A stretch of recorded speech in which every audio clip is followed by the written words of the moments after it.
Darien Voss had never lost anything in his life. Not a battle, not a negotiation, not a single territory dispute in 11 years of rule.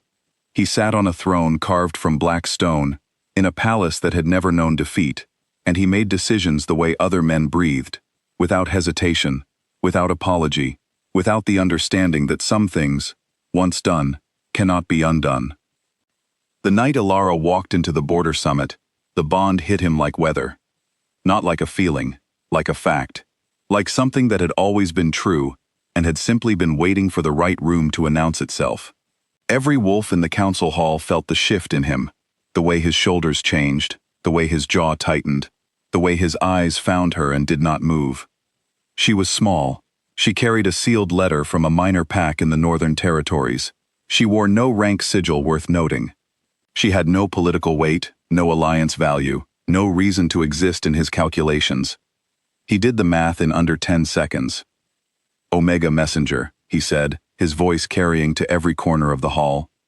"You may leave the correspondence with the court secretary." She looked at him, just looked, like she was giving him one moment, one single, quiet moment, to make a different choice. He did not take it.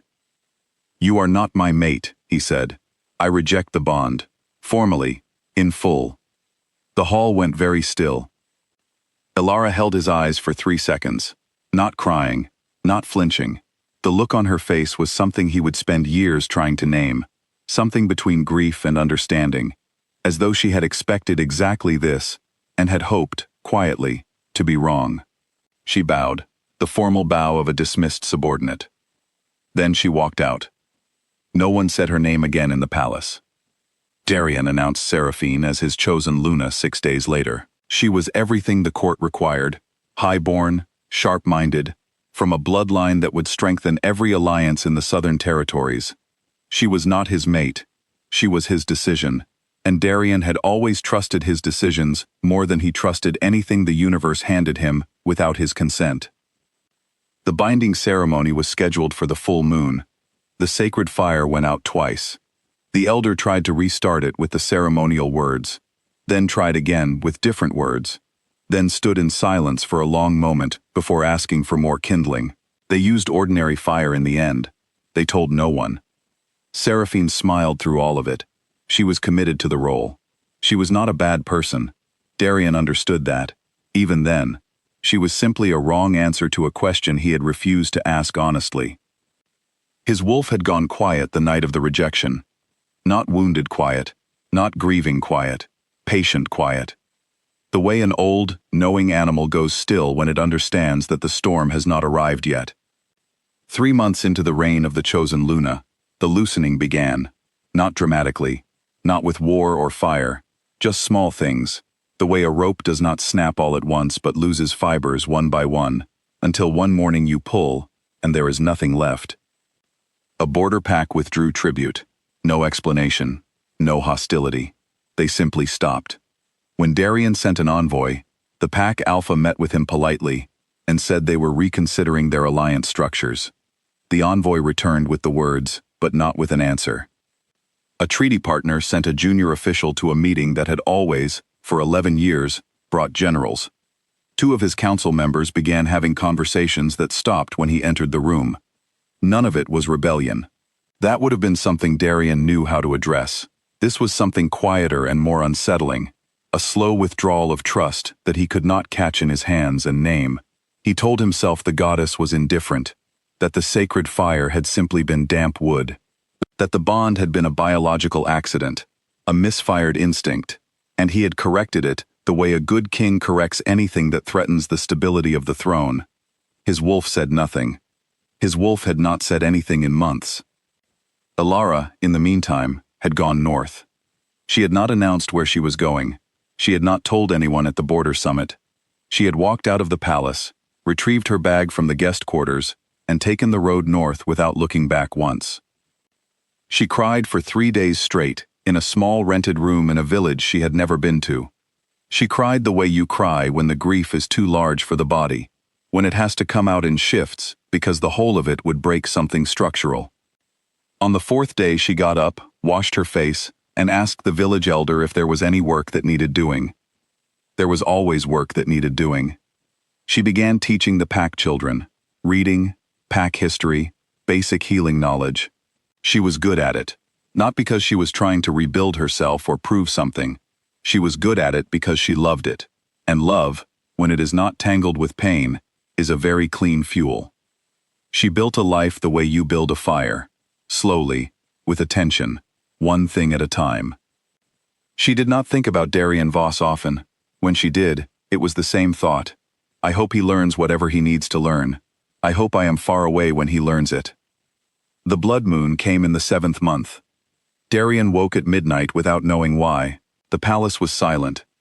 The sky through his chamber window was the deep red-orange of a world on the edge of something, and the air felt altered, thinner somehow, or more present, as though the night itself was paying attention. The bond with Seraphine dissolved at 12 past midnight. He felt it go. It was not violent. It was the opposite of violent.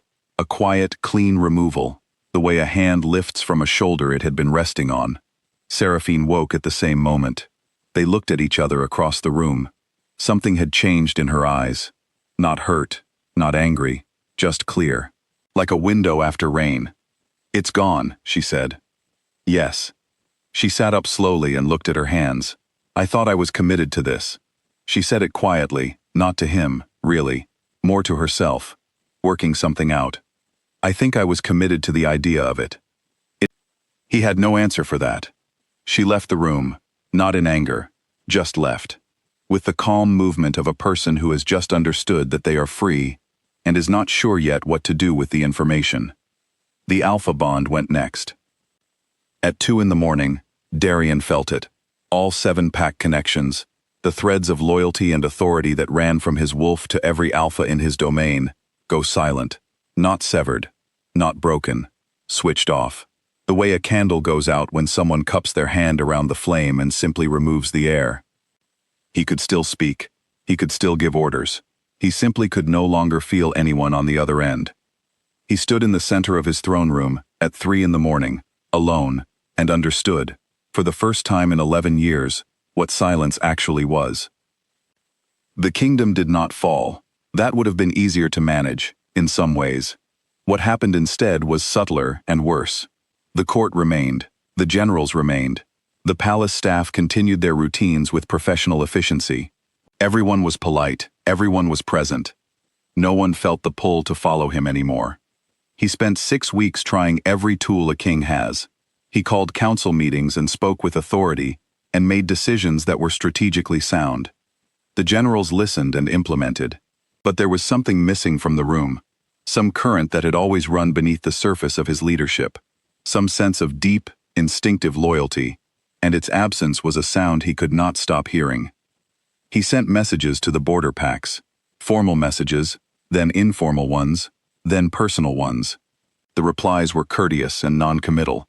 He was still the king. They had simply stopped feeling him as their king. At the end of 6 weeks, he sat in the throne room alone and let himself think the thought he had been refusing for months. He had done this. Not the moon goddess. Not the bond, not the sacred fire, or the damp wood, or any of the small practical failures he had catalogued to avoid looking at the center of the thing. He had stood in front of his mate in a room full of people whose respect he wanted, and he had chosen their respect over her. He had chosen appearance over truth. He had chosen the shape of power over its actual source. And the moon goddess, patient, exact, unimpressed by thrones, had simply removed everything he had placed above the truth. He did not blame her. That was the thing that surprised him most. He sat in the empty throne room, and he could not find a single drop of anger for what had happened. He felt, instead, something unfamiliar, a deep, wide-open feeling in his chest, like a room he had never entered, that turned out to have large windows. He found Alara in a northern village called Meyerfall, 2 weeks' travel from the palace. He did not bring guards. He did not bring gifts. He arrived in ordinary clothes with a horse and a bag, looking exactly like a man who had run out of every other option and was left with nothing but the truth. She was teaching when he arrived. 6 children in a circle on the grass outside the village hall, a book open across her knees. She looked up when the horse came through the gate, and for one moment her face was very still. Then she finished the sentence she had been reading. Then she said something to the children, and they scrambled up and ran toward the hall, laughing about something one of them had said. Then she stood and looked at him. She did not look afraid. She did not look angry exactly, though there was something firm and careful in her eyes, the look of a person who has rebuilt something breakable and is paying attention to who comes near it. "You came alone," she said. "Yes." No throne speech. No ceremony. "No." She looked at him for a long moment. "What do you want, Darian?" And he, for the first time in 11 years of rule, in 11 years of strategy and negotiation and perfectly constructed words, told the exact truth. "I came to tell you what I did and why. Not to ask you to forgive me, not to offer you anything. I came because you deserve to hear it from me directly, clearly, without it being dressed up as something more convenient than what it was." She said nothing. "I rejected you because you had no political value. Because the court was watching, and I wanted them to see a king who chose strategy over instinct. I told myself it was wisdom. It was not wisdom. It was pride wearing the coat of wisdom, which is something much more difficult to recognize when you are inside it." He stopped. "Let it sit." "The moon goddess took everything," he said. "I am not here to ask for it back. I have no idea what I am here to ask for. I think I am here because this is where the truth lives, and I have not been where the truth lives in a very long time." Ilara was quiet for a moment. The wind moved through the grass. A child shouted something from inside the village hall, and another child laughed. "You should stay tonight," she said finally. "There is a room at the elder's house. You can eat with us." It was not forgiveness. She made that clear with the tone, with the distance she kept, with the way her eyes did not soften when she said it. It was something smaller and more significant than forgiveness. It was a door, slightly open. He stayed in Meyerfall for 3 weeks. He helped with things, heavy lifting, fence repair, whatever the village needed that required hands and time and no particular authority. He was not good at it at first. He was not used to useful work that required patience instead of strategy. He improved. He ate with Ilara twice a week when she invited him. They talked about small things, then larger things, then the truth between them, carefully, the way you clear a space that has been overgrown for a long time. She did not forgive him in the first conversation, or the second, or the third.